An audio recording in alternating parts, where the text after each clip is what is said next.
i-receive lang po namin yung warrant. Alright.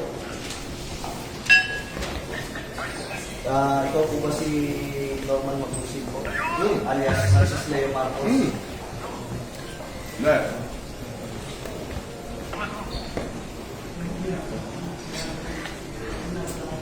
Okay.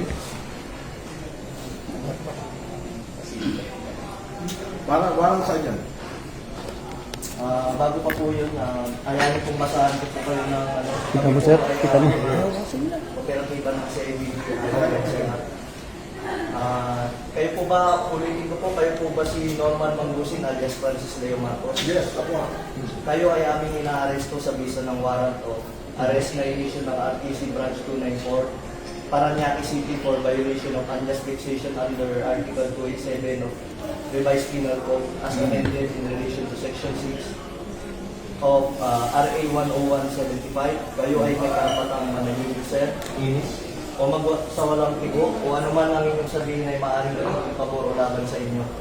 Sa anumang hukuman, kayo rin ay may karapatan kumuha ng sarili ng abogado at kumuha ng kung wala po kayong sariling abogado, kayo po ay pagkakalooban ng libre ng gobyerno.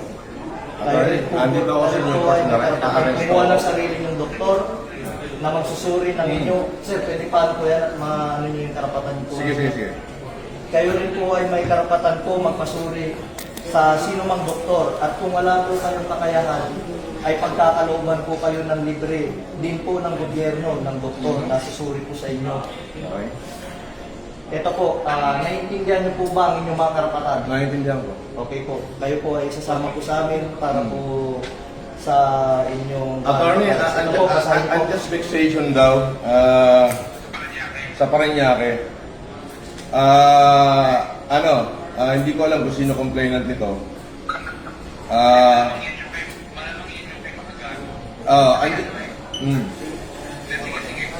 Andito ako sa Newport, ina-arresto na nila ako, sasama ako ngayon, hindi ko natatapusin itong pagkain ko.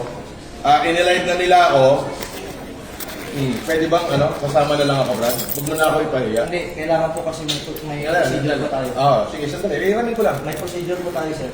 Attorney, nasa ka ba?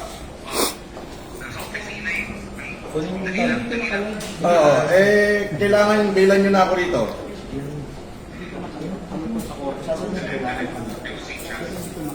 Nang live ko, hindi ko lalabas ng live. Hindi naka-live ko.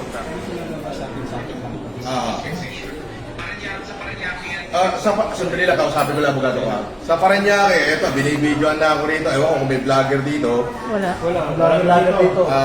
Andito na. May warrant, 120,000 yung bid, 12 counts of unjust fixation.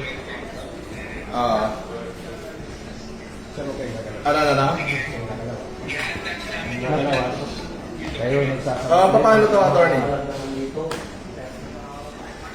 Andito naman pala, tinitigilan pa kami.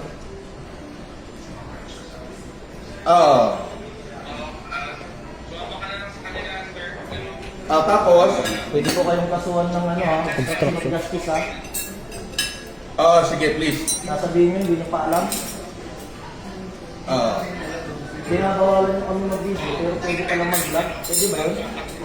Bawal ka sa... Sir, sino daw pwede contact person dito? Sa office naman, sir. Sir, sa CIDGNCR na lang, sir. Sa Camp Crame. Nakasad yun. Bawat CIDGNCR kailangan. So, doon ako dadalhin sa CIDGNCR. Yes, sir. Camp Crame. Yun nga po. So, dadalhin daw ako sa CIDGNCR Camp Crame. Ay, hindi ba ganun ang process? Pag may warrant at meron na kami isang reliable knowledge. Doon daw ang office ng CIDGNCR sa Camp Crame. Pwede namin pasukin. Wala makakapigil sa amin. Sir, yung warrant, sir, is all over the Philippines, sir. Nation daw, wait daw yung warrant. Maayos mo yung coordination namin with PNP. Kaya ang Hindi naman sa warrant yun. pag may ganito operation at kailangan talaga yung video, we need to inform mo na si Paco. Kayo namin. Ganun po kasi yung process ng Paco. Opo, may process po. Pero yun nga po, may knowledge na po. At bibigay sa district na ito mo, dito natin. Pwede mong malis. Sandali, attorney. Ano yan, pwede mong ano yan eh. Pwede mong...